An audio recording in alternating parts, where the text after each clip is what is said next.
বন্ধুরা, এখন তো বাজারে প্রচুর পরিমাণে কাঁচা আম পাওয়া যাচ্ছে। এইভাবে যদি মিষ্টি আচার করে রাখা যায়, তাহলে যখন আম থাকবে না তখন এই আচার খাওয়া যাবে। তাই তো আমি আজ আম দিয়ে মিষ্টি আচার করে নিলাম। চলুন তাহলে দেখে নিই কীভাবে মিষ্টি আচার করছি। আর এখানে 2 কেজি পরিমাণে আম নিয়েছি আর 1 কেজি গুড়। আর একটা মশলা তৈরি করে নিতে হবে, সেটা আমি শুকনো কলায় ভেজে তৈরি করছি। গোলমরিচ, শুকনো লঙ্কা আর 5 ফোড়ন, এগুলো বেশ সুন্দরভাবে ভেজে নিতে হবে। একটা সুন্দর গন্ধ বেরোলে নামিয়ে রেখে একটা পাটায় বেটে নিতে হবে। এটা আলাদা করে রেখে দিলাম। এবার কড়াইটা বসিয়ে দিয়ে অল্প একটু সর্ষের তেল দিয়েছি, আর সঙ্গে 5 ফোড়ন আর শুকনো লঙ্কা দিয়ে দিলাম। দিয়ে আর আগের থেকে কেটে রাখা লবণ হলুদ মাখানো কাঁচা আমগুলো কড়াইতে দিয়ে দিলাম।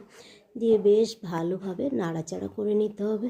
দেখুন আমার আমগুলো মোটামুটি নাড়াচাড়া করে নিয়েছি। এখানে গুড় দিয়ে দিলাম।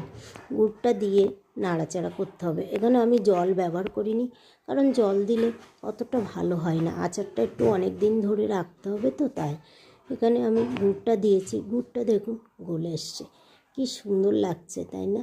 এই আচারটা খেতেও খুব ভালো লাগে, আর বাড়ির সকলেই, ছোট বড় সকলের খুব পছন্দ হয়। এই মিষ্টি আচারটা খেতে অসাধারণ লাগে। যখন আম থাকে না তখন তো বেশ লাগে, মনটা তখন আম খেতে ইচ্ছা করে, তখন এই আচার দিয়েই চালিয়ে নেওয়া যায়।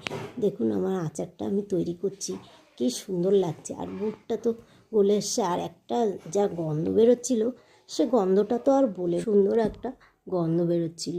আর এই আমটাকে এইভাবে ফুটাতে হবে যতক্ষণ না আমটা সিদ্ধ হয়ে আসে। দেখুন কত সুন্দর লাগছে কালারটা, আর গুড়টা তো দারুণ লাগছে দেখতে, তাই না?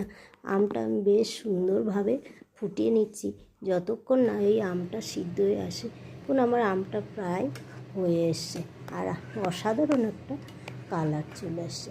এই পর্যায়ে এখানে দিয়ে দিতে হবে আমি যে আগের থেকে মশলাটা করে রেখেছিলাম, সেই মশলাটা দিয়ে দিতে হবে।